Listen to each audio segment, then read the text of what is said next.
Welcome to another episode of the Alamo City Sportscast with Mike Jimenez and Joe Garcia. Make sure to subscribe and hit that like button. Join the discussion as we broadcast live from beautiful West San Antonio. And remember to tip your hosts as it helps the show grow. What's up, San Antonio? What's going on, South Texas? It's a beautiful day here in the Alamo City. This is the Alamo City Sportscast coming at you from the west side of San Antonio. My name is Mike Jimenez. That's Joe Garcia. And we hope that you love the Spurs because we're talking a lot about the Spurs tonight. Today's show is about Wemby's 50-point performance.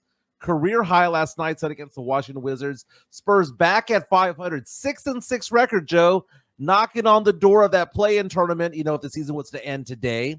We're going to talk about Coach Popovich as well because the Spurs finally addressed his health scare and talked about it at least a little bit yesterday. Lots to get into. We're live right now on YouTube, more than 1,060 subscribers strong. You can reach me on Twitter at MJAcquiredTaste. Joe, lots of Spurs talk today. Let's buckle up and talk about it because, man, Wemby just blew up yesterday. He went off last night. Yeah, he did. I was fortunate enough to be at the Frost Bank Center yesterday. $50 seats got me to the 17th row yesterday, Joe. Not bad. Pretty excited about that. Last minute purchase. Matt Lerma was there. Matt Lerma was there, section 109. So you saw Wemby go off for 50 points, right? 18 of 29 shooting, an impressive 8 of 16 from three, and he started lighting it up early, Joe. Yeah. And my friend Alex and I were joking during the game. I was like, he's going to go off for 50, isn't he? And as he was getting closer and closer to 50, we're like, oh, my God, it's going to happen. It's going to happen. Just get to 40, right? He was at 39 at the end of three quarters. Just get to 40, right? That's his career high. He blew past his career high by 10 points. Career high originally was 40. Now it's 50. Became the fourth youngest player in NBA history to get a 50-point game. Brandon Jennings holds that record. Who? But he holds that record. LeBron James did it. So did Devin Booker. Victor Wembanyama at the age of 20, becoming the fourth player at the age of 20 to get 50 points in a game. You can be part of our show by going onto our YouTube stream and leaving us a comment or two or 5 or 10. Thank you so much. And Joe, by the way, yesterday you mentioned the fact that our viewership numbers are a lot higher than what they used to be. We're getting back to where we were. No, I mean, that's really what happened, I believe, is we had the doldrums of sports season, right? The summer. So what happens is when we get these stats that I showed you, they're per August and so the month of September. Right. Because we're in October. So YouTube just emailed me the stats. And when I sent them to you, I was like, man, our stats doubled from the month of September or from August to the month of September by a lot. What makes our podcast different, yeah, and this was also kind of bleeds into my old times at SportsStar, is the fact that it's not only the number of people who watch, right? Because people can say, well, X number of people watch, right? Yeah. But it's the duration of time that people watch. Because that's the thing. People who watch our show go 25, 30, 40 minutes. We have some who go the entire hour and a half. Yeah. And our average view is significantly higher than any other podcast or sports show that you'll find. I mean, for us having a small channel, right?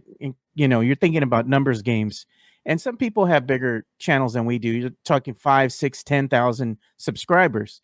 But what we're able to do with the amount of subscribers that we have, we've built a community. Yeah. And that community has garnered us 108.8K minutes viewed of our videos. 108,000 minutes. Just for last month, right? That was for September. Yeah. Right. October. On a slow month. Yeah. And we're going to see the month of October should be significantly higher because we've had bigger viewership. We've had more people watching. What's great about what's going on with this podcast and just sports in general is that it would have been so sad if the Spurs had such a bad season. Yeah. Compounded with the fact that the Cowboys are just circling the drain right now. Right. And the Texans aren't playing as well. Right. But we're seeing the Spurs show some life, man. 6-6, 5-2 at home. The Spurs back at 500, Joe. They hadn't won 6 games last year. They won their 6th game in January. What did they? Were they like 3? They had won 3 games, and they were like looking like world beaters, and then went on an 18-game losing 3-2 to start the year last year. And then they lost 18 in a row, and suddenly found themselves at 3-20. But the Spurs right now are 6-6. It was fun to watch last night. The Frostbank Center was rocking. People come in and say, well, the Wizards aren't that good. I don't care. A win is a win is a win, Joe. You got to pick up these games. I like this comment by Countdown Creations. Wemby may only be just very good. And you know what? We're going to get into that. Okay. First of all, we'll get into the quote unquote the defense of Michael Jimenez. And if we got to treat this like a Law and Order type of criminal trial, we will. Well, look at this. This is funny though. I know I did this in fun yesterday, but look at the apology form. I thought this was hilarious because it took a nod to you. That was hilarious. Mike Jimenez convinced me he was bad. I only looked at his EFG percentage. I was jealous of Wemby. I don't know ball. I was secretly a Spurs hater. I don't believe in aliens. Oh, I wrote this and I was laughing, man. I said, when Mike sees it, I knew you're going to get a chuckle out of it. Okay, so first of all, how do we want to do this, Joe? Do we want to do X's and O's first and then get into the Twitter monsoon that happened thereafter? Good news, bad news. Well, no, let's talk about what happened first. Let's go over the X's and O's first. Okay. Dissect the game as sports fans, as analysts, if you will. And then we'll spend the last half hour, 45 minutes of the show, me, shielding myself from the bullets that are going to come in. Are you gonna sign the apology form? No, not yet. I never said any of that. So let's go through that. So here's the thing, man. Spurs go off last night. Got off to a very, very big lead early on, but then they lost it. Right. So the Spurs were up double digits early on, and then all of a sudden, 2 minutes to go in the second quarter, the Wizards had clawed back, had taken the lead. Wizards tied at 67 at halftime, but it was all about the third quarter because the Spurs went off for 41 points, outscored the Wizards by 17, led by Victor Wembanyama. Washington made a comeback down the stretch, got it within a couple of possessions. They had already taken Wemby out of the game. He had already gotten the standing ovation. Spurs up by like 16 points, and then all of a sudden it was an 8-point lead, and Wemby had to come back into the game. Chris Paul had to come back into the game. Chris Paul, by the way, getting into a dust-up there with about a minute to go. You saw Jeremy Sochan, your son? Sohan wanted to get part of the mix. So, broken thumb. With a broken thumb and about 80 pounds of bling on. Did you see all the bling he had on? Yeah, man. He made rappers. He had some chains. He had some chains on him. But you take a look at last night's performance. Obviously, the big news is Wemby going off for a career-high 50 points, 18 of 29 shooting. You know, he had a huge game for the Spurs, man. Huge game. But the biggest thing for me, Joe, 9 turnovers only for the Spurs. So when you think about that, Joe, 9 turnovers compared to 18 for the Wizards, is it a win because Wemby went off for 50, or is it a win because the Spurs got 9 more possessions? I would go on to say it's because they got 9 more possessions. I mean, Wemby's performance was amazing. Okay, I'm not going to take anything away of that, right? It was an amazing performance, 50 points, and it was great to be in the house when that happened, right? I feel blessed and fortunate to be there for that. Did you feel that electric in the air, the energy from all the fans? There is nothing better than watching a player just get into the zone and just, my friends and I call it throbbing. Remember, like in those old video games where as your player got hotter and hotter, like NBA Jam, and you had the ball started flaming and all that stuff, and the star underneath the player was throbbing. He's throbbing right now. But Wemby going off, it says 18 for 29, but the fact of the matter is he missed his last 4 shots, right? When they took him out of the game and they brought him back in, he thought he was done for the day.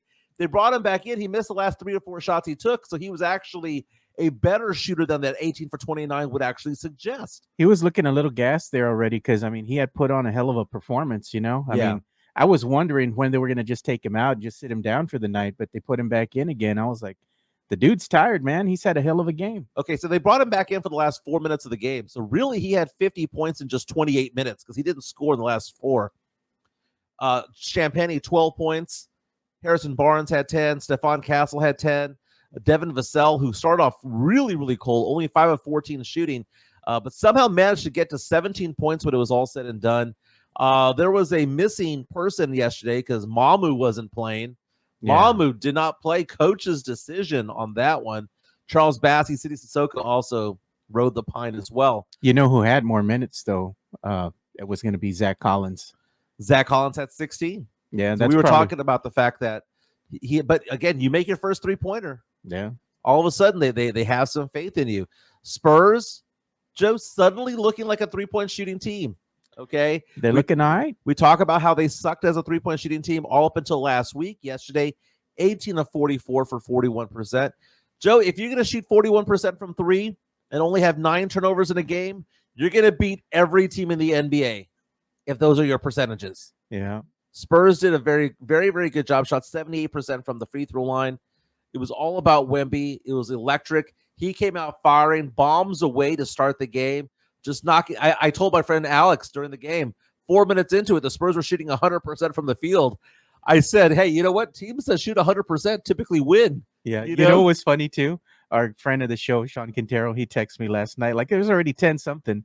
You know, I had a long day at work and I finished watching the game and whatnot. And I finally was upstairs laying in bed like, oh, man, I'm going to go to sleep. He's like, let's do a show right now. I'm like, no, I'm laying down, bro. I'm tired. So we have lots of comments coming in. So let's read a few so far. Matt Letterman, can Mike just admit he is wrong?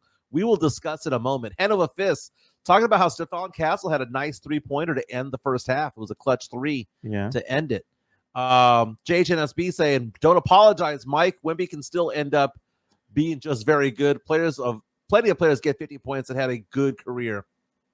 Willie Burton had a 50-point game back in the day. If you don't know who Willie Burton is, he played for the Philadelphia 76ers, had a 50-point game early in his career, ended his career with the Spurs. So 50-point games sometimes happen. Brandon Jennings had a 50-point game, but Wemby's better than all of them. But I'm just saying, just because you have a good game doesn't make you transcendent. It just is what it is. Oh, look at Countdown City Creations. They put something in here. There it is. Look at that comment. Need to start using the term revolutionary instead of generational. Wemby is just different. He built different. Well, it's one of those things where when Wemby's going, he's going. The problem is that can he get going consistently? Yeah, and that's the thing, though. It's like we hadn't been able to see this out of him because, again, you had Devin Vassell out of the lineup, right? You were relying on Jeremy Sochan to kind of be that offensive weapon in the paint, and because Wemby, he's just not his style. But now that you have Devin Vassell that's returned into the fray, the spacing looks better out there. The team's playing better. You know why? Because make me say it, Joe. That offensive scoring load isn't on Wemby now. It's not the focal point of his game. And now it's Devin that is the focal point of that. Because maybe the last couple of games before this one, you're right. But yesterday's game, Devin Vassell didn't make his first bucket till the third quarter. No, I get that, but I'm saying Devin he's Vassell doing was things. not bringing anything. Do you know what it is, Joe? And no one wants to hear it. It's because Sochan's not there clogging up the paint. Oh, God. The ball moves better without Sochan out there. And you know what? People are like, the streets are saying that Wemby is blah, blah, blah, blah. They're trying to come after me on Twitter. I'm like, well, the streets are saying that Wemby's a better player without Sochan. And it's so funny because no one wants to admit it, but the second I get all of you fools from Spurs Twitter out there on a one-on-one conversation in person, guess what you all say? You're right, Jimenez. But I don't want to say it. It's unpopular to say. We haven't really seen, the thing is that we really haven't seen the starting five play together yet. The full starting five, with Devin in the lineup. I see what you're going. So it's like we don't really know yet. The reason why the offense is better is because you have more offensive-minded players on the court at one time. You do. Is the defense better? No, the Spurs give 130 points. They're still in the top 10 when it comes to defense. You give and take, right? Yeah. By Sochan not being there, the defense is worse. By Sochan not being there, the offense is better. Yeah. You got to admit that, dude, and no one wants to admit that. It is true. But the numbers don't lie when you look at it as a whole, though. Right now, the Spurs are still one of the top 10 teams when it comes to defense. People are saying that JHNSB is my burner account. How can I have a burner account if I'm doing the show right now? But he says right there, quote, team is looking amazing without Sochan. It's not saying that Sochan's a scrub. I'm not saying that anymore, right? That's the one that I'll take back. But just because he's not a scrub doesn't mean that they fit. The pieces of the puzzle need to all fit together.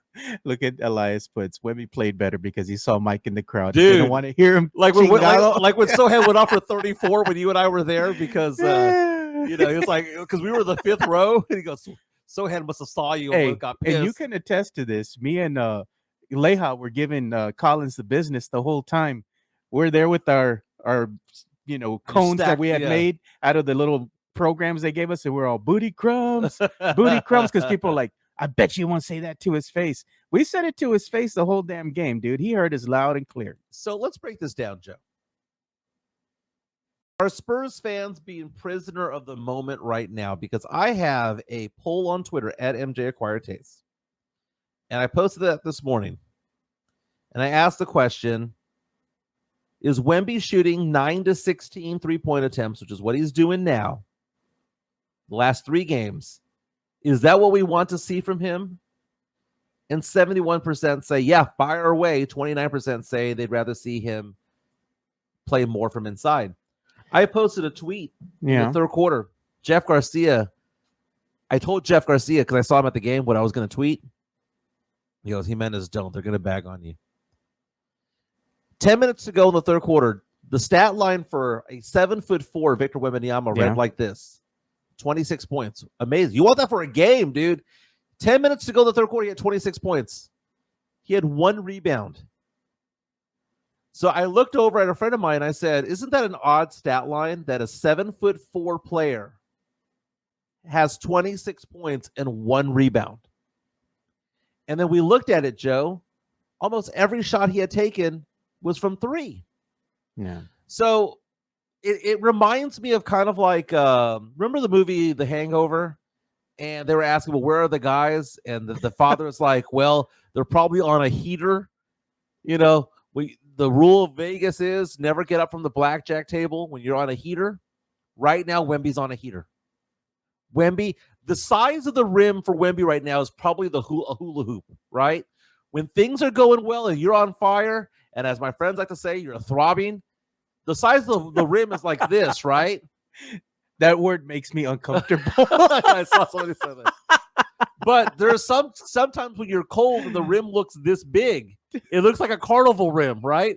Right now for Wemby, it's a freaking hula hoop. So we're gonna say that? Is that gonna be a thing from now on? When Wemby goes on a hot streak, he's throbbing. I know you like it, Joe. Admit that you like it, Joe. Admit it. I can't. Where is this going, dude? Remember the old video games like NBA Jam and NBA He's on 2K? fire. He's on fire. Throbbing. The screen, the player's star underneath the player would start glow. The ball was on fire. And my friends would always say he's throbbing. Oh shit, bro! Can you imagine wearing that to the arena with Wemby's face? Dude, I want to see Spurs Twitter adopt that, dude. Bro. Okay, we adopted for a good while there Nugget, right? Let's adopt throbbing. He's throbbing. God, man. Midtown Joe's blushing. No, I'm laughing, dude. I think it's hilarious. Midtown calling me Spurs Throbstadamus. Oh my God, dude. I think we just made a new catchphrase for the month. He's throbbing. God. So, Joe, let me ask you this question, Joe. You are a Spurs fan. I am a Spurs fan. Obviously, when you're on a heater, you don't step away from the blackjack table. Right? True enough, for the craps table. Or the craps tables. He is throwing 7s and 11s, right? And then when he's hitting points. That's how you make your money. You ride the streak, right? Right. You ride the streak. Is this something that we're going to look back and go, wow, Wemby finally figured it out and is now an elite shooter? Or is it just simply he's on a hot streak, he's on a heater? I don't know, man. I like to say that I think he's starting to figure some things out about where he can shoot, where he feels comfortable shooting, because when you're looking to see what he's doing, and there was a great graphic that one of our friends had put out here on Twitter. I'm going to show it to you right now. And it was showing you where Wemby was making his shots last night. And I think this is good. Jeff Garcia posted it. It was green. It was green all over the place, right? Yeah. So let me go ahead and share that right now. So I actually saw it from my friend Paul Garcia. Right. But you can see, it's showing. He's saying Wemby is shooting almost 60% on catch and shoot jump shots during his last 3 games, and you can see right here exactly where he made and where he missed, and it's a good balance. Not only is he shooting threes quite well, he's also making a lot of points when it comes to being point blank in front of that rim in the paint, which is what we wanted to see out of him. He's going to use that length to his advantage. Okay, so here's the thing: he's 7'4". He shot 16 attempts from 3, 13 from inside. Yeah. And I look at that, and it makes me feel a little bit uneasy because what I don't want him to do is rely on the 3. Now, don't get me wrong. He's on a heater right now. Fire away. When they play the Lakers, just fire away. That's fine. You keep firing away until the horse bucks you off. Yeah, and they're probably going to leave him open, too, from beyond the arc. They might. Yeah. But the question becomes, at what point does he revert to the mean? Okay, so I kept using that phrase, and here's the thing, I work in finance, so statistics. Welcome to another episode. I work in dollar. Dollar. I work in finance, so statistics is a deal, right? Yeah. And revert to the mean basically means is that everything at the end of the day always averages out, right? We've been talking about craps, for example. You go to a craps table, right? You've got red, you've got black, and you've got green, right? Sometimes you see that list of numbers that hits, you see that it's 12 or 15 in a row of red. That doesn't mean that it's going to be red all night long. At some point, it's going to be a lot of blacks. It's going to average out, right? Back in the day, I remember Derek Jeter, different sport, but in baseball, Derek Jeter of the Yankees was forever a 300 hitter. And there was one year down the stretch, his last couple of seasons, where he was batting 220 for the vast majority of the season. And people were like, he's washed up, right? What did he do the last 2 months of the season? He batted like 400, and at the end of the year was at 300 for the year. It's reversion to the mean. If you're a 300 hitter and you bat 500, that means you're going to bat 100 later on, and you're going to average out at 300. My question for you and for Spurs fans is what is Wemby's mean? Because his mean has been around 31%, 32%. He was a 32% shooter last year, a 30% shooter from 3 last year. He was at 22% just like 3 games ago, right? What is the reversion to the mean? Because I don't want to be prisoner of the moment and say that Wemby is suddenly this elite 3-point shooter. He's had a great 3-game stretch. But I posted on Twitter earlier this morning in defense of me being bagged on because people are like, you see, Jimenez, you said don't fire up any threes and whatnot. No, you said that he was just a dude. I never said that. Yes, you did. No, I say just a dude to Keldon. I say just a dude to. I got to go get the video. You know what? It's funny how you always say all that, and I never see the receipts. I'll find it. I never. You can keep searching from here until tomorrow because I never called him a dude. I said, is he just a dude? No, I said you did. I've said that he could be just a Giannis. That he could be a 2-time MVP, but not the best player in the league. Your quote was, I remember you saying, you're like, maybe Wemby is just a very good talent. He's not going to be a superstar. He can be a very good player. No. And you said maybe he's just a dude. I called him a Giannis. I said that he'd be like Giannis. That worst case scenario, he'd be like Giannis. Would you call Giannis just a dude? Giannis went off. That's what you said, that's not me. That's what may have been what you heard, but that's not what I said. I said that there had been no indication as of yet that he was going to be the guy that's head and shoulders above everybody else in the NBA. That maybe he's just a 2 or 3-time MVP. That maybe he's not a GOAT. Maybe he's not a top 10 player of all time, but that maybe he's just a top 50 player of all time, which is great. That's what I said, Joe. I never said he was just a dude. You asked the question. You said, maybe he's just a dude? No, never said that. Oh, my. Find it. I will find it. I think that was a couple episodes ago. Actually, let's go find it. Okay, I'll put it on there then. I don't know, man, because you said that 2 weeks ago. I said something else, but let me go back in time a little bit something because I was going back and forth with our good friend Fernandez, who's great, man, loves Fernandez. People are like, oh well, you said don't shoot the 3, dude. As I posted on Twitter, I've heard this conversation before because there was a 1 week period, 2 week period last season where Jeremy Sochan shot 67% from 3. He had like an 8 for 12, or he had like a 6 for 9 game and a 4 for 6, and he had like a 2 for 5, and you add it all up, and he was 67% for the week. And I had so many people in my mentions say, well, you see, he can knock down threes. He doesn't have to stop shooting them. He was 42.5% for a 5-week period, Joe, which is very good from 3, right? Yeah. Did I ever backtrack and say, oh, well, Sochan obviously is a good 3-point shooter? No, I said, no, he sucks at 3 because he sucks. You also said he was a bust. He sucks at. I did say that one time. And you know what? Do you want me to take that back? What? Because I can take that back in one of two ways. I can say that he's not a bust. He's going to have a long career. I could also say he probably doesn't fit with Wemby. We're seeing that right now. You said that too. We're seeing that right now. But Sochan went off for a 5-week period where he was a 42% 3-point shooter. And then what happened?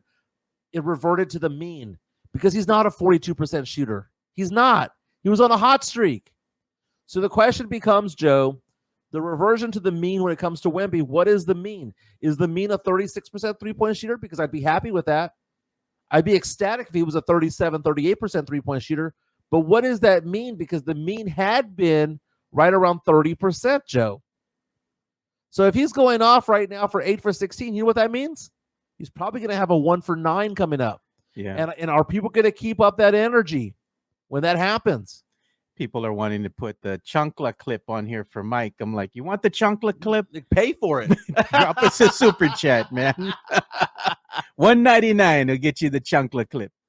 So, Joe, remember that time, Joe? Remember that time when Sochan was going off from 3? Do you remember that month? It was January of last year, of this past year, January of last season, where he was going off. It was like the last week of December all the way to the first week of February. He was on fire from 3. No, and people were like, Jimenez, he's finally figured it out. He let him shoot a lot from 3. No, he sucks from 3. And what did he end the season at? 28%. Yeah, your favorite stat, EFG. Oh, dude, Wemby's EFG yesterday was 97. I ain't gonna complain. By the way, chance of MVP yesterday at the Spurs game. I loved it. I loved it. I usually rag on it. Shut up! Don't say it. Well, because they were doing chance of MVP for DeJounte Murray. Oh yeah. Years ago. That was stupid. That was ridiculously stupid, right? My personal rule is, if you're a 500 team or better, you have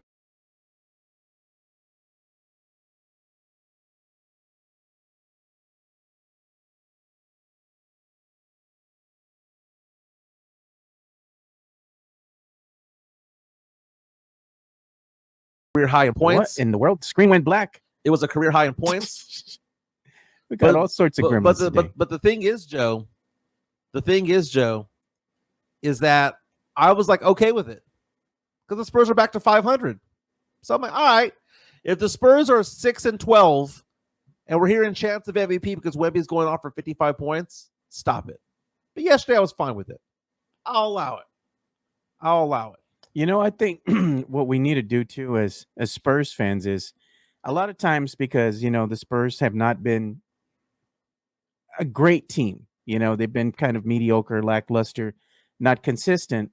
We as Spurs fans become very critical to the point to where I believe that at times we don't let ourselves just enjoy the ride. Right. Enjoy the moment. And I think we need to wind up just taking a step back and realizing that it's okay to be critical of the team at times, but also to be able to enjoy when they're having some success, and like yesterday, if you were in the arena or you're just watching the game and you were watching Wemby have a 50-point game, I mean, that was greatness that you were seeing there. Yeah, you enjoyed it. I enjoyed it, man.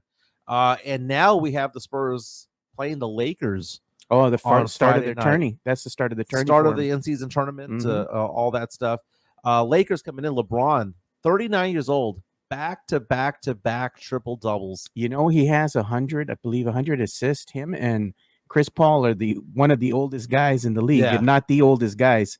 And they're the only 2 players thus far in the season that have 100 assists apiece. This is a big test for the Spurs because this is a team that is balling out right now. You're talking about the Lakers, who are 7-4 on the season. Weird thing is, Joe, they're 6-0 at home, but 1-4 on the road. So the Lakers are good at home cooking. Head coach JJ Redick, but we're talking about LeBron James coming in and just balling out, playing. We say that Father Time is undefeated, Joe. The only person that's ever going to beat Father Time might actually be LeBron James. With all the miles on the odometer that guy has, he somehow, some way continues to play like an all-time great. And I know that we have this, like, who's the GOAT when it comes to sports, right? The GOAT is Michael Jordan, Kareem Abdul-Jabbar. But they didn't play really good at the level that LeBron's playing at this age. But the best player of all time. Yeah. See, the GOAT, the greatest is Jordan. No doubt. The best player of all time was LeBron. And you can't argue that, dude. No one can argue that. And even the old timers who watched ball in the 70s, 80s, and 90s can't argue with the fact that LeBron James, especially what he's able to do at 39, is the best player of all time in the NBA. Last night, LeBron James going off for a triple-double. Lakers beat the Grizzlies 128-123 there in La La Land. LeBron James, look at this stat line, Joe. 13 of 22. That's it. 13 of 22, dude. Went for 35 points, 14 assists, and 12 rebounds. Not a bad game for a 39-year-old, man. 39 is probably, I would think, is going to be his last season, if not one of his last seasons in the league. I mean, he's getting up there in age. And if he exits stage left this good, yeah, you never see a tail off. Because remember, think about all the greats, Joe. I mean, we think about like look at Tim Duncan. David Robinson with his back at the end. It was, I mean, he went out a champion. Last image we saw of David Robinson was 2003, him holding up the finals trophy. Duncan holding the finals MVP trophy. Great. Yeah. But what did he do when he probably brought the trophy back down? He probably winced because his back was jacked up. Yeah. Tony Parker was not the same in his final year. He had a lot of contusions all on his leg. You could see it. Manu left still at the height of his powers for the most part. Yeah. He didn't tail off. But, you look at the greats, the all-time greats. Magic, after contracted HIV, was not himself.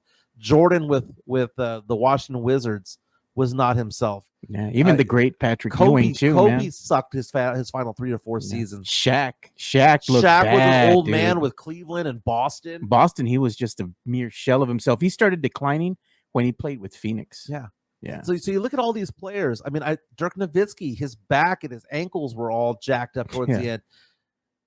LeBron James is probably going to be the only superstar or the only top 10 great, maybe Steph Curry along the way, who's going to walk out like nothing ever happened with no decline. Yeah, we got an incoming super chat here from Mateo. I like to call him Matt Lerma here. Thank you so much, Matt. Appreciate it. Matt says, Wemby had a slow start. Must be Sochan's fault. Probably the dumbest take you've had this season, Mike. Is it? Thank you for the $5 super chat, Matt. And I Thanks, apologize Matt. for not being able to meet up with you yesterday. You have my cell number now. Just reach out to me because he was at the game. He wanted to meet up, and I was like reaching out to him by DMing him. But, DMs sometimes don't pop up as notifications. Yeah, there's something like weird. The Wi-Fi, the signal inside that Frost Center is the best, man. So we were kind of late in getting a hold of each other. The thing about Sochan is that is not my take yet. I have said this before, that I want to see what this looks like after about 10, 15 games. It is possible, Joe, that 2 good players or a great and a good player can't match, can't mix. I mean, look at what happened in Atlanta, Joe. Atlanta gave up so much draft capital to the Spurs to get DeJounte Murray. Is DeJounte Murray a bad player? No. He's a one-time All-Star, right? But what happened when he played with Trae Young? It didn't work. Yeah. We saw this in Dallas, right? Because people thought, well, it wouldn't work with Kyrie Irving and Luka Doncic, but for a while it did, and they went to the NBA Finals. When you pair up a couple of players, you put pieces of a puzzle together.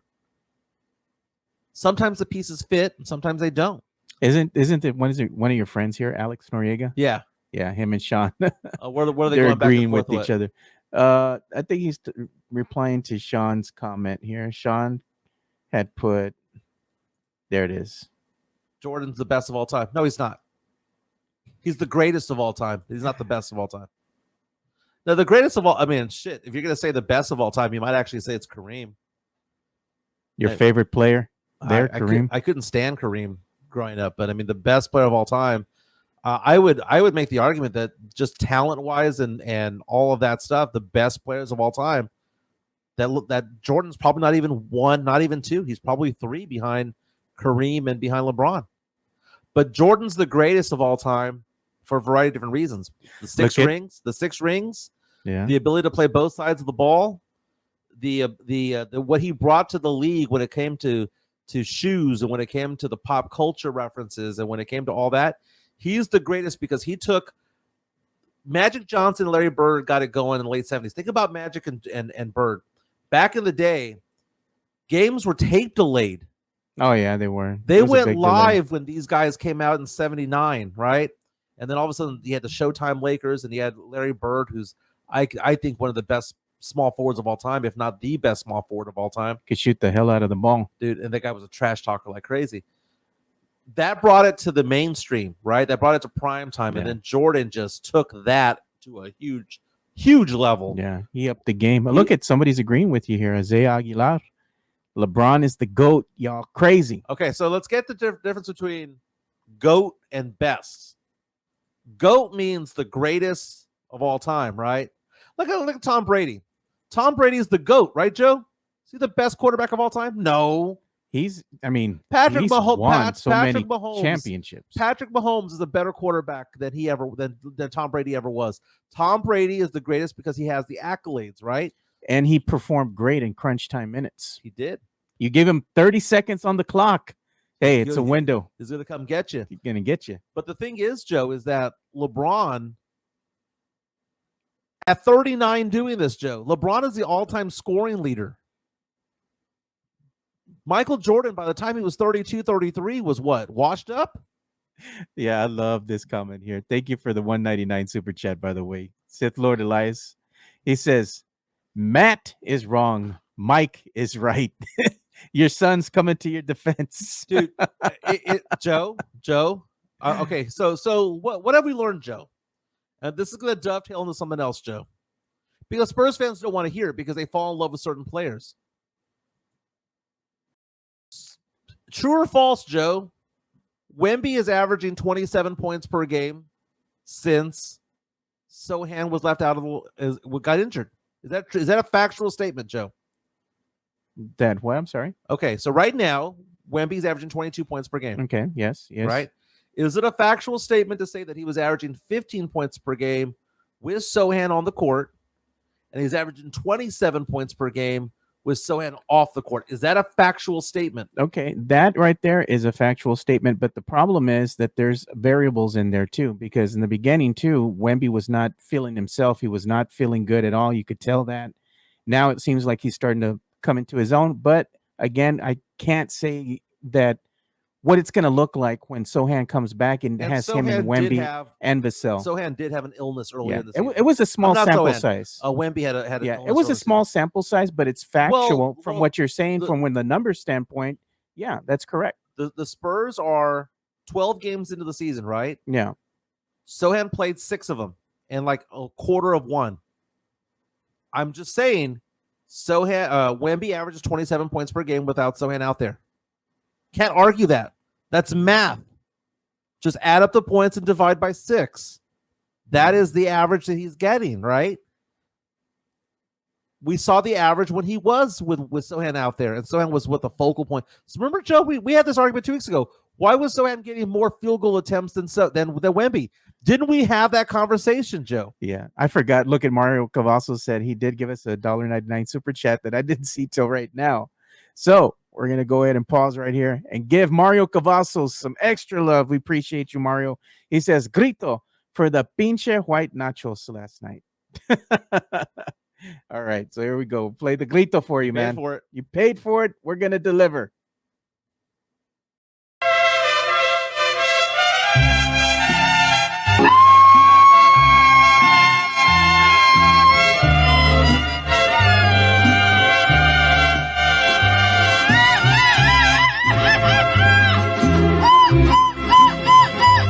Presumir a mis amigos les conté que en el amor. So just for you, Mario Cavazos, I let the grito play out for you, man. Appreciate the love, man. Thank you so much. All right, Joe. Here's the point totals for Wemby this season with Sochan on the court for 6 games. He had 17, 29, 14, 6, 25, and 17. All right, so I'm going to get out my calculator. My handy dandy calculator. Yeah. So let's see here. 17 plus 29 plus 14 plus 6 plus 25 plus 17. It's 108 points, Joe, in 6 games. So Wemby averaged 18 points per game with Sochan on the court, right? Okay. Let's see here. Last 4 games, 50, 34, 24, 12, 15, 24. Last 6 games, 27 points per game. Joe, 18. Do you want to have Wemby, Joe, averaging 18 points per game? Or do you want him averaging 27? No, That's yeah, the you first always 6 want him games to versus the average. last 6 games. You want him to average more points, but the thing is that it's not just Sochan's a problem. There is a thing that's saying, hey, the touches were being taken away from Wemby and given to Sochan. I get that, but again, too, Wemby just wasn't feeling himself in the beginning of the season, and they just played a handful of games together. I mean, right now, it's just a handful of games in the season. 6 games and 6 games. I know it's just 6 and 6. It's a small sample size. But, dude, we have a sample size of the 70 games that he played last year, Joe.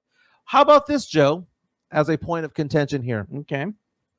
What do those 6 games also deviate from or kind of fall in line with? Pop not being the head coach. Yeah, well, it's going to be Mitch Johnson's team going forward right now. Well, you take that away. You look at the first 5 games of the season where Pop was there with Wemby. I'm just saying that it just so happened that the things clicked when Mitch Johnson took over the team, and things clicked when Sochan was not on the team. I'm just saying. And it makes me sound like a dick, but the fact of the matter is that is the evidence. We have the stats, Joe. Look at Joe. The Spurs are 4-3 without Pop. Mitch Johnson is doing a great job, I think, right now. Wemby's averaging 27 points without Pop. Yeah, I think it's because Mitch Johnson is doing some great things here with the lineup, giving other players playing time, kind of moving things around a little bit more.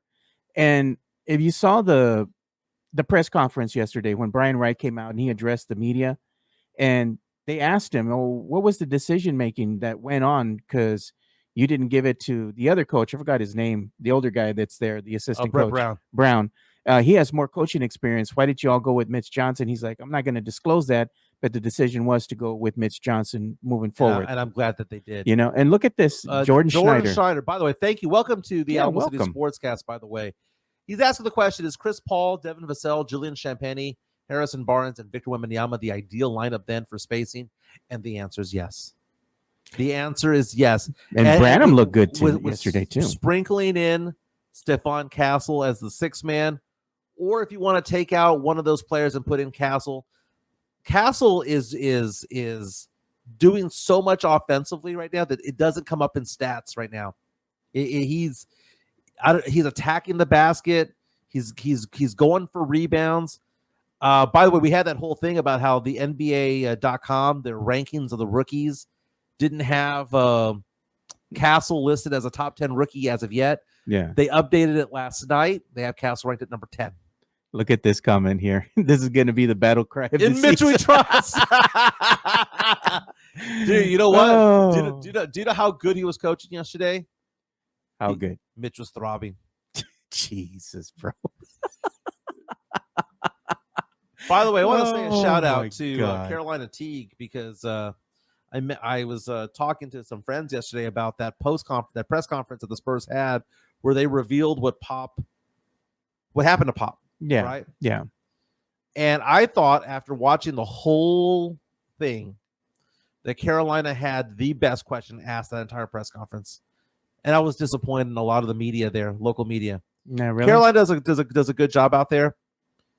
But I was impressed with what Carolina asked because she asked the ideal question in the whole press conference. Yeah. And no one was talking about it. And her question was, why now? You guys went 10 days, 11 days without saying anything about Pop. Yeah. What went into the decision into saying that today's the day that we need to say something? Yeah. That was the perfect question. Yeah. And Brian Wright, who before the game was kind of like, goes, can you rephrase that? She didn't rephrase it. She asked it the identical way because there was no rephrasing needed, right? So the Spurs last night, Brian Wright before the game against the Wizards, took to the podium, answered the reporter questions, didn't really say much of anything, but did confirm the fact that head coach Greg Popovich suffered a stroke before one of the games. I think it was against Minnesota a couple weeks ago. Yeah. And that was the reason why he was hospitalized and no longer the coach of the Spurs, at least for the time being, right? That was the whole reason why they said it was going to be, what was it, indefinite, Joe? Right? Yeah, indefinitely is what they said. So Mitch Johnson's taken over, and to me it looks like it's going to be him the rest of the season. It has to be, Joe. Because here's the thing, Joe, because it was beyond that, right? What was reported by Ramona Shelburne and Sham Sharani of ESPN was the fact that this all went down in front of the Spurs players. Yeah, that's what they I've heard, that they put out there that it happened in front of them. It happened in front of them. And on top of that, you have the fact that he's 75 years old, going to be 76 in January. There's no need for him to have his body and his mind go through all the rigors of having an NBA lifestyle. Yeah, and I think this is exactly the reason I was thinking as well, as Rudy J had pointed out. Sham Sharania, he forced the Spurs' hand in having this press conference, and that's why they had to scramble to do it last minute and just get it out there and get in front of the bullet, because Shams, he knew, and he was going to put it out there. Joe, he put it out there. It's because of the Alamo City Sportscast. Oh my God! Tall tale. That was a tall tale. But here's the thing: I did mention the fact, Joe, and I had an argument with James Pledger of San Antonio Sportscast about this. Sometimes we talk about Pledge and I go at each other on the show. It's probably just your conversation, but our conversations that we have, right? He got upset with me yesterday because he says, "Well, there you go. You got what you wanted." They finally said something, but they didn't have to do it. Pop deserves privacy. You know what? He doesn't deserve privacy. You know why? Because this is a big business. There's a difference between Michael Jimenez, Joe Garcia, Jeff Garcia, Spernandez, Matt Lerma. There's a big difference between us and them, right? Yeah. So I'll give you an example, right? If you are a public figure, whether you have a little bit of a following or a big following, you get treated differently compared to somebody who has, who's anonymous, right? Who no one knows anything about, right? Yeah. Pop is the highest paid coach in the NBA, a 5-time champion, a Hall of Famer, the winningest coach of all time in NBA history, an outspoken person politically against Donald Trump. He's also somebody who is representing a team that has sponsors, that has worldwide eyes on them because of Victor Wembanyama being on the team. He has sponsors all up and down Austin. Of course, something needs to be said. Yeah. He's a public figure, and they're like, well, HIPAA. Dude, you know what? That's great and all. But in reality, the fact of the matter is something needed to be said. Now, I did say on Twitter, Joe, that the Spurs had 30 days, in my opinion, to say something. Okay? When I brought up the question, the tweet that I had a couple of days ago was, it's been 10 days. Right? It's been 10 days. And I tweet out there, I want to have answers within 30 days. Because at that point, you're a Spurs fan. We have season ticket holders who paid hard-earned money for it. You need to know, right? So Pledger was going off on me on that. And he goes, would you want something to be said about you? And I didn't bounce back on this. I said, it doesn't matter if you have any amount of publicity. Like, Joe, guess what happened the day after I got laid off from San Antonio Sports Star? What happened? It was all the Current and the Express News. Oh, yeah. I saw that. I mean, it shouldn't have been private that I got let go. No. Yeah. I had a little bit of a following. And then what happened? Like 2 days after that, we're at the Burger Boy. We're at the Burger Boy. Talking business and doing the podcast, right? Yeah. You know what? If somebody gets let go from their job and no one knows who they are, no one cares and no one gets publicized about it. But if you have any little bit of following, it's going to be public, right? Joe, if I got arrested for DUI, guess what? Even though I have a small podcast with you, and because I was a former news reporter here in San Antonio and all that stuff, it'll be in the paper, right? If I get arrested for DUI, if Look what If happened Matt with Lerma, our good friend, gets Yeah. arrested for DUI, it's not going to be in the paper. but look what happened with But Greg Simmons. maybe it does. Greg Simmons was a good case in point here because he was arrested. They put, they were reporting on it. But what happened? I think the one that broke the news about this whole story was his own outlet, KSAT 12. They had to. And they put it out there. It's actually, and that dovetails into the Spurs, right? Yeah. That dovetails into the Spurs. You have the ability because here's the thing. KSAT didn't want Ken's and WOAI to report about it because they knew Channel about 4, it. Yeah. They knew about it, right? So what you do is you fall on your own sword and you say what's what. Joe, we talk about the fact that you have sources, I have sources, and all that stuff. Guess what? We all knew what happened. I knew that it was a stroke 8 days ago, dude. People told me about it, right? Multiple people told me about it, and it was 100% correct. The thing is that you report it if you have multiple sources. Yeah, I mean, we had heard things, but we didn't want to come out and say anything because we didn't want to be those guys, And we also have heard that there's more than just one thing. Yeah, It's he's beyond. got some problems. It's beyond the stroke. He has underlying health issues that have been there. Yeah. Right. Yeah. This made news. Why?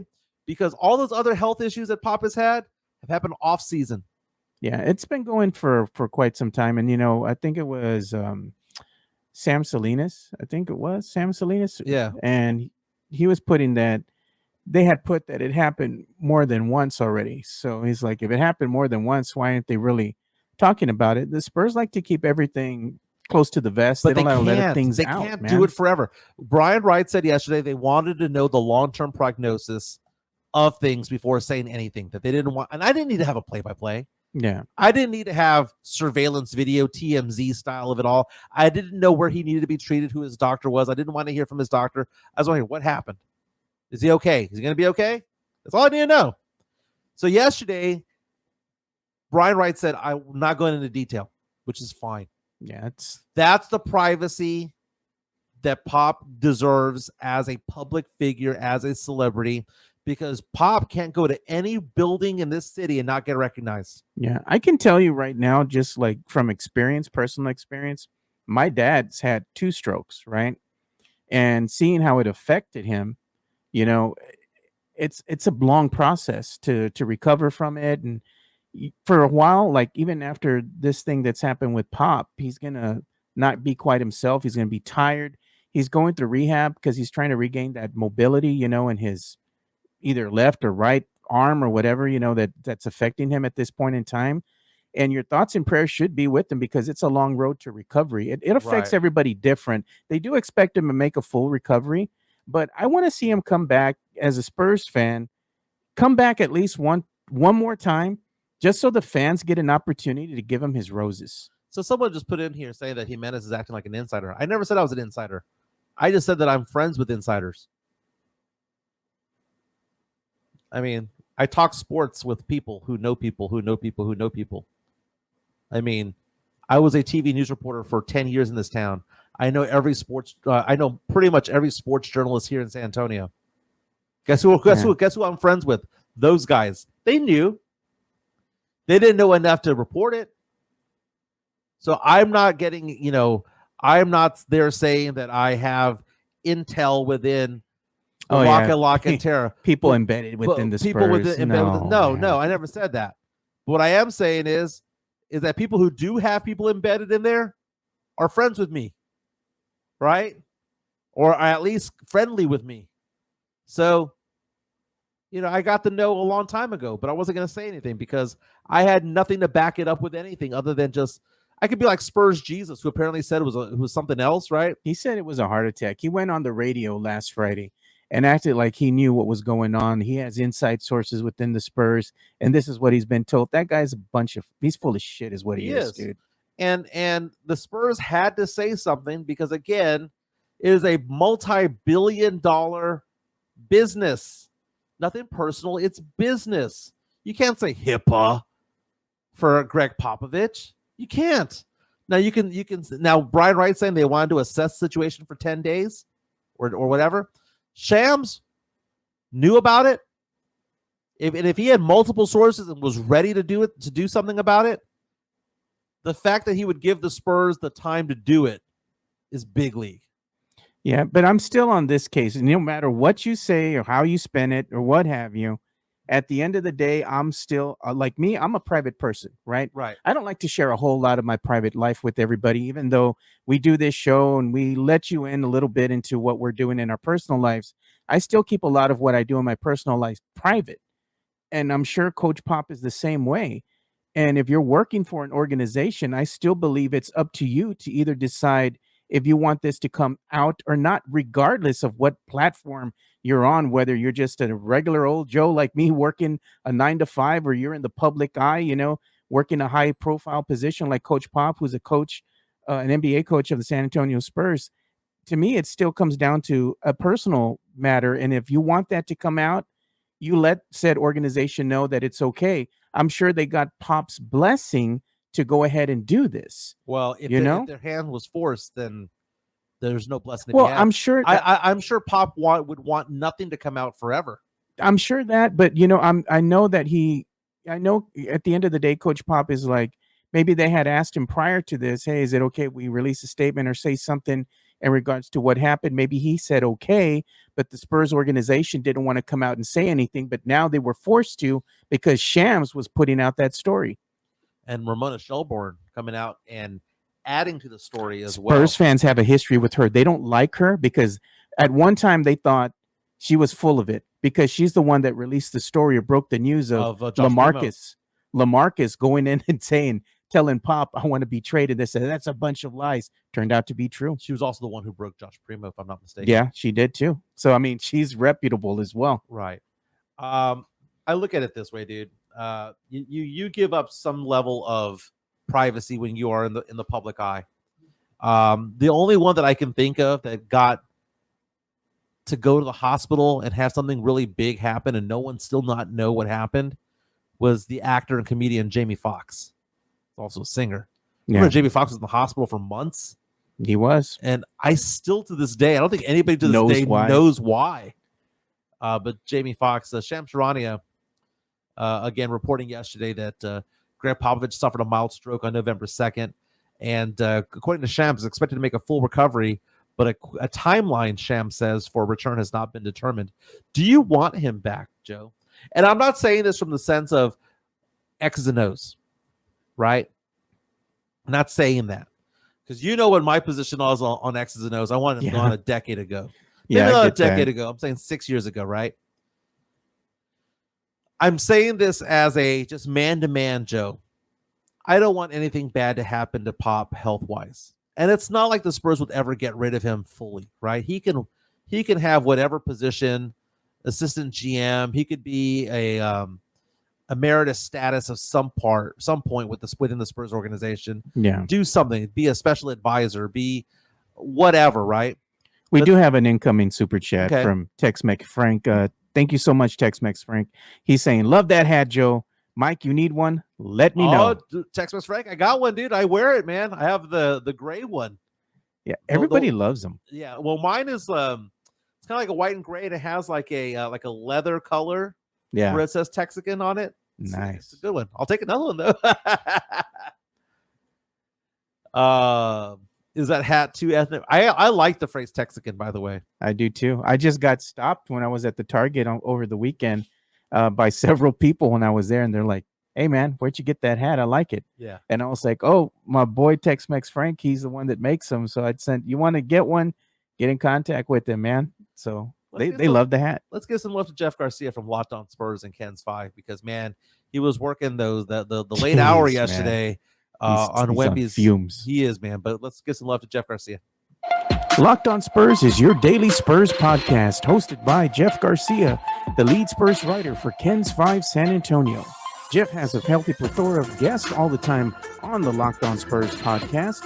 You can also follow Jeff on Threads at JeffG10s5SA. You can also follow Jeff on Twitter at JeffGSpursZone. So make sure you go ahead and give Jeff a follow, not only on Threads and Twitter, but also on YouTube at youtube.com/JeffG10s5SA. facebook.com/@LockedOnSpurs. This is where you're going to be able to find the replay of the Locked On Spurs podcast. Make sure to like, subscribe, and share.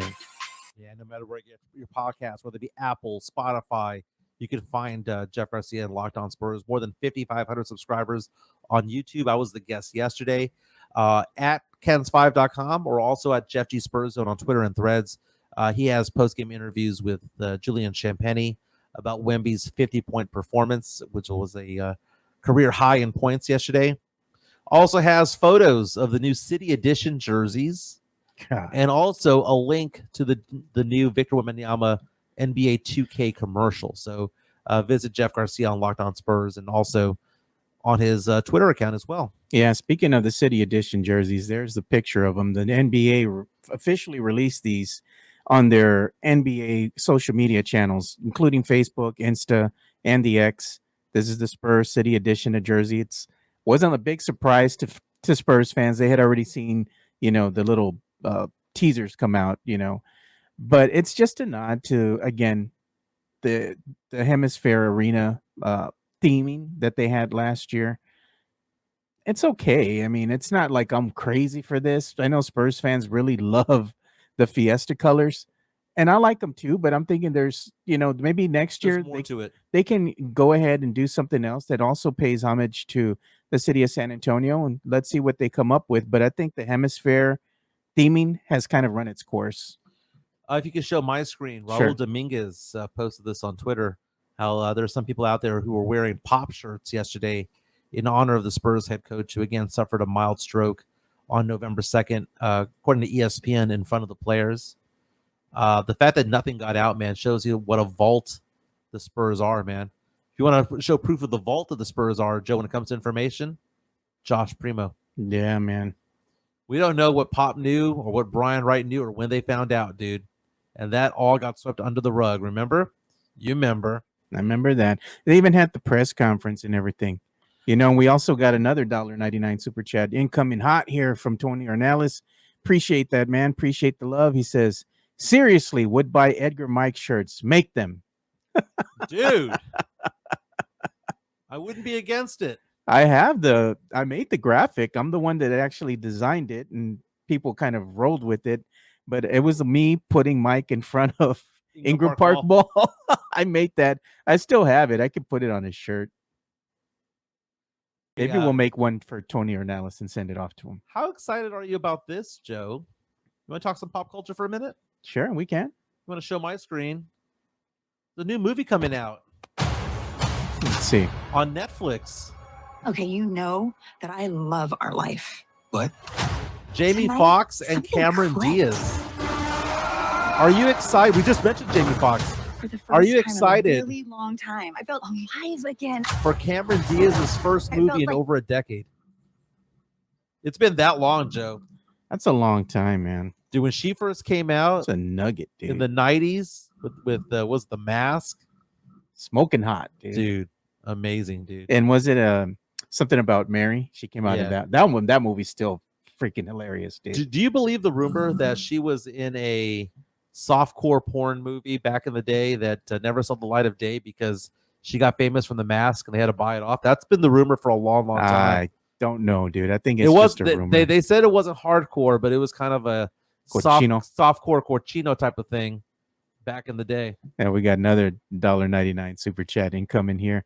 Thank you so much, Tony Ornelas. He says, seriously, would buy Mike Spurs chunkless shirts. You got a fan there, Mike. Joe, I didn't have a lot of fans yesterday, man. I was all excited that Wemby went off for 50 points, and instead of me being able to celebrate, people were just throwing crap at me. Cook. By the way, last night, here's a photo last night. Manu Ginobili posted this yesterday. Let's go ahead and see this. Let me put it on here. He was at the game with Boris. Dia. Dude, when Manu made his way down the tunnel and down the stands and then into the tunnel, the amount of love that Manu got was so nice to watch. Oh, yeah, dude. They love him here in San Antonio. And you know what? He doesn't have to stay here, dude. I mean, he can go back to Argentina if he ever wanted to. But this is his second home. This is his second home. He likes it here. He keeps his family here. He embraced the city. The city loves Manu. He's going to stay here. This was my viewpoint yesterday. This was me with my nephew Nathan. That's Alex Noriega and his wife Jen. We were at the game. $50 for this seat right here, Joe. Yeah, I saw that on SeatGeek. I was looking at them, and I saw some great seats. There's a section that I like to sit in that I'm not going to reveal here because I don't want nobody getting my seats. Yeah. But it's my own little private area Mhm. that I like to be in. When I go to the games, I like to kind of be away from everybody. So I was looking at those areas, and they're doable. I think I might take my son out there for his birthday, man. Very cool. Here's Sochan Bianesio yesterday. After Jordan Poole and Chris Paul got tangled up. Is he going to get fined? I don't know. He didn't step foot on the court. He was just kind of pushing him, but he's in street clothes right now, and he should not be doing any of that because the NBA can look at that, and I wouldn't be surprised if they find him. Mitch Johnson, like not going after CP3, telling Sochan, get the F back. Yep, because he doesn't want him to get suspended. Why is Sochan standing up in the first place? He's a fool. Joe, can we make the assessment right now that this is Mitch Johnson's team? I think it is Mitch Johnson's team right now. And you know what? I got to say, maybe the Spurs are making that executive decision right now at this point in time just because they want to go in a younger direction, for the foreseeable future. And that's why Brett Brown, who I believe was the Sixers head coach at one point, is not the head coach of the Spurs right now. Yeah, for the foreseeable future, I think they're going to go ahead and just roll with Mitch Johnson for now. And I would think that at some point, maybe after this season's over, maybe during the season, they might officially give him that, hey, this is our new head coach of the San Antonio Spurs. Yeah, Brett Brown, 63 years old, was the head coach of the Sixers from 2013 to 2020. How old is he? 63. Nah, man. The youth movement is here, man. Mitch Johnson is the guy. Look at some of the teams that have had the most success, including the Celtics. What do they have in common? Younger coaches, man. Mm-hmm. Look at Doc Rivers over there with the Bucks. How long you think he's going to keep his job, dude? Dude, that's true. Hey, I saw this thing on TikTok the other day. I thought it was kind of funny. It was talking about NFL coaches that have been fired in the past 12 months or so, and the coaches that have been hired that have had success. And I got to go research this a little bit more, Joe, but it said that every coach that's gotten fired for bad performance has been fired, and they're all unattractive head coaches. Like physically unattractive. Yeah. Like ugly face, not in the best shape. But the ones that are most successful these days are the ones who are in shape and are good looking. Yeah. So they were saying, look at the Texans. Texans winning record. They might be smoke and mirrors, but D'Amico Ryan's a good-looking guy, right? Coach of the Chargers, the coach of the Packers, Matt LaFleur, and all that. All good-looking guys, but all the ones that have been fired have all been, have been ugly. Dennis Allen, is he a looker? No. Oh, what's his name? Gone. Dennis Allen. So it said, take a look at every single head coach who's gotten fired out of the last 12 months. They've been unattractive, and they said next one up, Mike McCarthy. Look at McCarthy, man. Come on, Mike McCarthy. He's not a looker, bro. He's a thickie. I used to have this ongoing thing about Anthony Pittman used to make fun of me about it. Oh man, where I had a theory that in order to win in the Super Bowl, you had to be in shape as a head coach. And I said that there was only one fat head coach to win the Super Bowl, and that was John Madden. And even Andy Reid. Andy Reid was winning Super Bowls, right? But he lost 50 pounds that season. He was still thick, but he was not as thick as before. What was the coach for the Dallas Cowboys? Kind of chunky dude. He came from the Patriots. Who's that again? One of the Cowboys head coaches. Man, I forgot his name. He was the one Campo? No, it wasn't Campo. It was another guy. One of the greats. I forgot his name, dude. I gotta look him up. Oh, is it great? Well, he was a great coach in the league at the time. Oh, was it Rex Ryan? No, it wasn't Rex Ryan. Not Rex Ryan. One of the Ryan guys. No. Well, I'm trying to see who the coaches were for the Dallas Chan Cowboys. Gailey? Sam's asking if it's Chan Gailey. No. There haven't been that many head coaches of the Cowboys in NFL. They've had a couple. history. There he is. Cowboys head coaches. Because you had Garrett, and before Garrett, oh, come on. This is taking forever to level. But it's funny because you look at all the coaches that have won Super Bowls, they've been in shape. I mean, Bill Belichick has been in decent shape his entire life. Yeah. Pete Carroll was in decent shape back in the day. You've had some really good, healthy coaches out there. Mike Tomlin is another one. It's just funny, dude. But it's funny how the ugly ones are getting fired and the good-looking ones are the ones doing well. Jimmy Johnson had great success with the Cowboys, he did. right? And he went thicky, but he lost some weight, and then he won, right? Hell, even Barry Switzer was in shape. Yeah. 499 super chat coming in from Sean Quintero asking the question or saying, quote, make a shirt that says Mike hates the Hana music and have my picture on it. If it ain't Selena, it ain't for me. No Grupo Mas, no Ram Herrera for you, brother.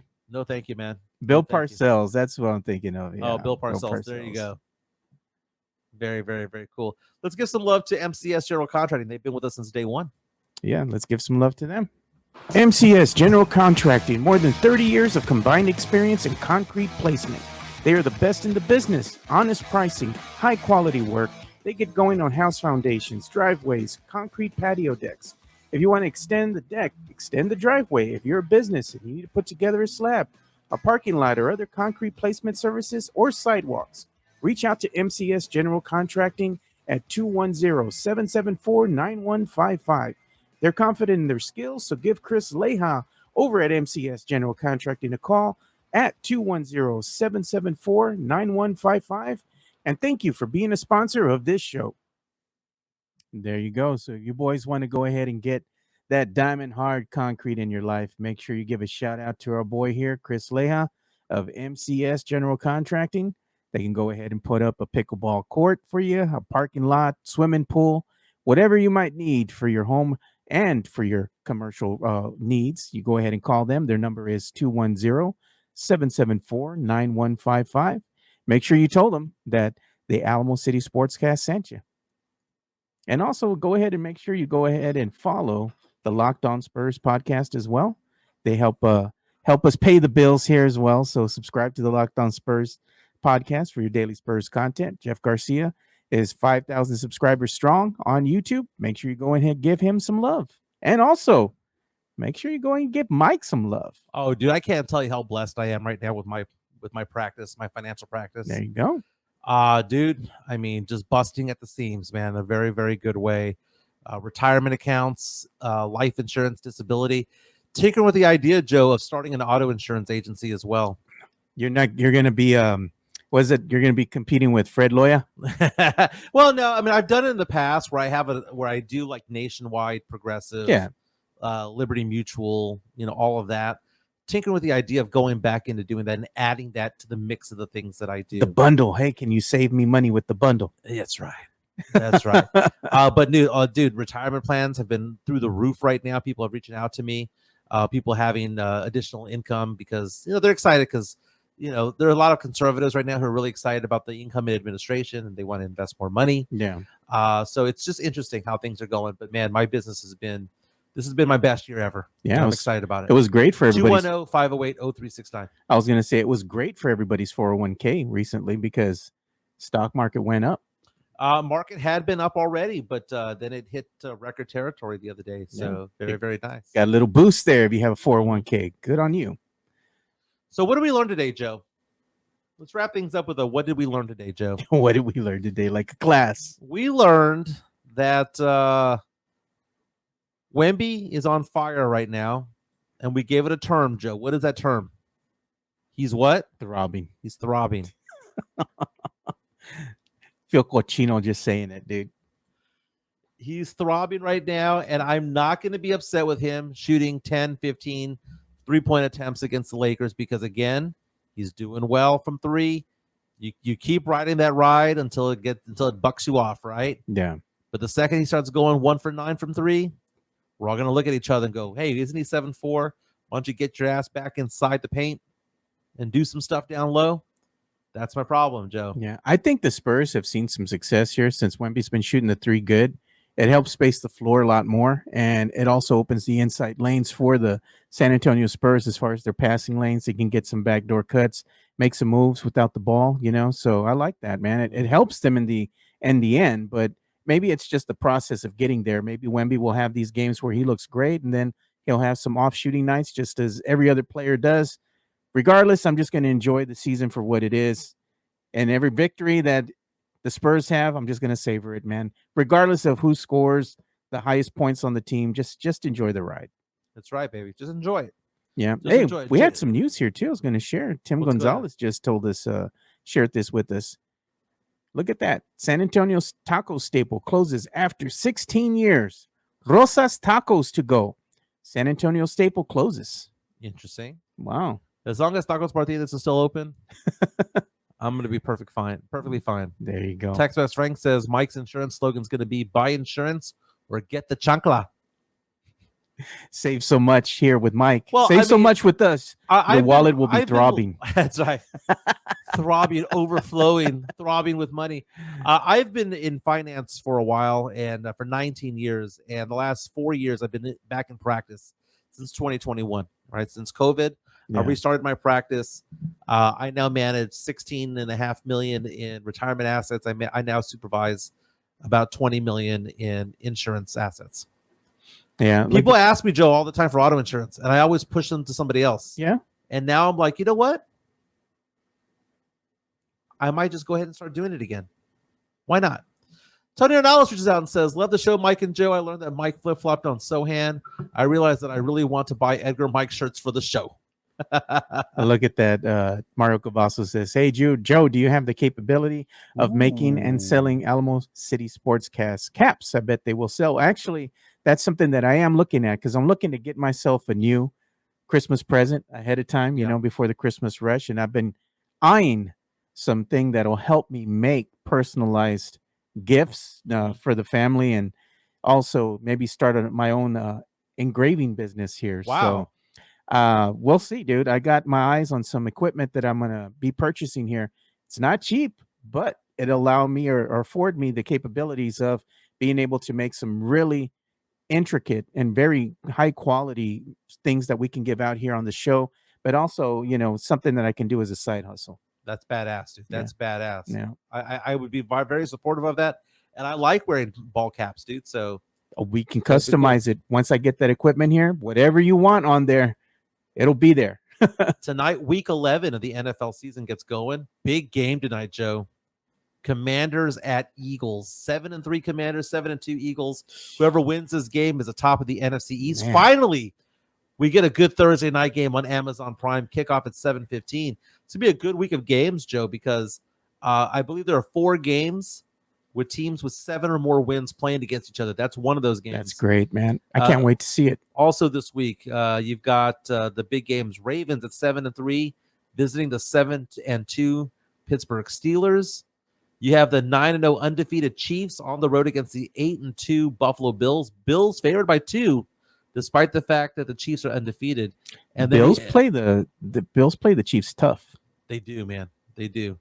So good games going on this weekend, Joe. Yeah, we're also going to be talking. I'm going to reach out to him tomorrow, but hopefully we can get Johnny Walker on the show. I know our good friend Fernandez is going to be helping us run the show along with my in-studio guest, which is going to be the one and only John Dyer, Puro Exit 7 in the house, man, tomorrow. Maybe I'll call in, man. Maybe I'll call in from from the beaches of Miami Beach. I'm headed to Miami tonight. We're going to go. So here's the thing. My girlfriend and I have several kids. You know, I have 2 biologically. She has 2 biologically. And then I have one that I had that I'm a guardian of. And we had decided that we were going to go spend time with our kids. So we spent some time with Ava.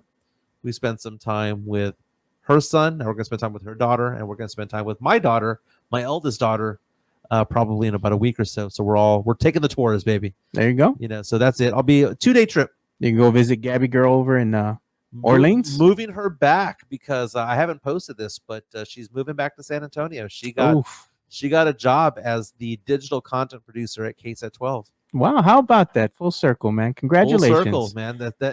That's where I got my start in TV news back in 1994. Hopefully she won't have no phones thrown at her. What's funny is that she's going to get to work with Steve Spriester, and when I got there, Steve Spriester was the new guy on the block. Wow, how about that? Going to be seeing Gabby there. Yeah. Yeah, So it's good for her. very funny. She told me that during the interview process, some of the people would look at her and said, "Hey, nice to see you again." And she was like, "What do you mean?" And she goes, "They said your dad brought you here when you were a baby." Yeah, when she was little, full circle. But you know what? I know how that is because I had to go ahead and bring my son back from Kansas when he was out there working in Kansas City. Yeah. For his job, and then we had to move him back. Dude, that was like an 18-hour drive, something like that. I don't know, man. It was a long time. Well, it was felt like 18 hours, but it was quite a bit of a drive from there all the way to San Antonio. So I can imagine how it is loading up the U-Haul and all that kind of stuff, and then driving, man. It is brutal. It is brutal, man. Daddy duty, man. It is brutal because those U-Hauls they can only go up to 55 or 60. It's hard to see too, man. And it doesn't recline. They're You're just uncomfortable. like this the entire time. They got no shocks, dude. You feel every bump and little, I don't know, divot or whatever in the road. And if you hit a pothole, man, forget about it. Your back's all jacked up. And then you're walking like an old man when you get out of the truck. That's funny. And so I got to make it a 2-day trip, man. 2-day trip. I'm excited for my daughter. Yesterday I went to go visit some apartment complexes for her. Yeah. Because she needs to have an apartment. Dude, people reaching out to me on Twitter right now. Steve Sosa reaches out and says, Pop would never have let Wemby get 50. He would have sat him down. Oh, my goodness. Are Spurs fans finally under the realization that Pop is not going to be the head coach anymore? I know that announcement has not been made. I did tweet out there that I would love for Pop to have one last game out there. Give him his flowers, man. Give him his roses, all that dude. Stuff. Yeah. But no, it's done. It's done. And if he does come back or want to come back, it would not He's be. He's going to want to come back. I'm sure he does. But if you are the Spurs organization and you truly cared for this man, you cared for his health, you would tell him no. Yeah, I think he'll come back, in some capacity. They'll have him there maybe near the end of the season or February somewhere. But if he comes back, it's going to be kind of like, I think, a farewell tour at this point. And again, we've been telling Spurs fans, or I had been telling them for quite some time already, prepare yourself because the end is nigh. And there's going to be a day when you look at that court, you're not going to see Coach Pop out there anymore. I think the changing of the guard's happening right here before our eyes, So if he does come back, appreciate him for what he's done for the city and for the community and for the team. Give him his flowers and just keep him in your thoughts. Mitch Johnson, 4-3 as head coach of the Spurs. He's doing a great job, man. Not going to lie there. You guys, John Dyer, Spernandez, Joe, an Exit 7 edition of Alamo City Sportscast tomorrow. I'll see if I can call in tomorrow. My name is Mike Jimenez. That's Joe Garcia. And unlike Jason Garcia, who's on our YouTube stream right now, who says Michael's a fake Spurs fan, bite me. I was wearing a Spurs jersey. And what am I wearing right now, Joe? What am I wearing right now? Do you think I wear this for my health, Joe? No. Oh, my God. You know what? I think I have a shirt similar to that upstairs in my closet. I got this from my father-in-law. It's the most uncomfortable shirt. It looks uncomfortable. It's just cut weird, but my former father-in-law bought it for me, and it just makes me feel. I like it though. It's tacky, but then again, it just isn't San Antonio kind of tacky a little bit. Yeah, I like the logo though, because that's the logo that I use for the chains that I like. No. Yeah. No, what I mean by that is that like you look at the Spurs, like the Spurs jersey, like the city edition, like the Bill Miller's jersey that they have, right? Tacky, right? But I like it. This is tacky. I like it. San Antonio's kind of tacky. I like it. It's Marbach nice. It's Marbach nice. That shirt is Marbach nice. It's kind of itchy, but it's still good. Dude, that's exactly the word. It's itchy. Just kind of just sits on your chest. Ooh. We'll be back tomorrow. Oh, look, man. We have a $2 super chat. $2 super Grito chat. for Gabby to end the show. So we'll go ahead and do that. Let it rain. We'll make it rain Very right now. nice. Thank you for that. New digital content producer at KSAT 12.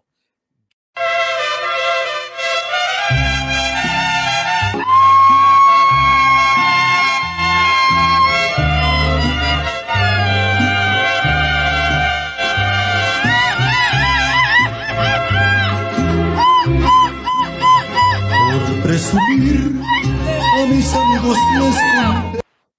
Thank you so much for that, man. Appreciate you. All right, man. Time for me to hit the road. See you guys tomorrow. Yeah, we'll see you boys tomorrow. We're out. Peace.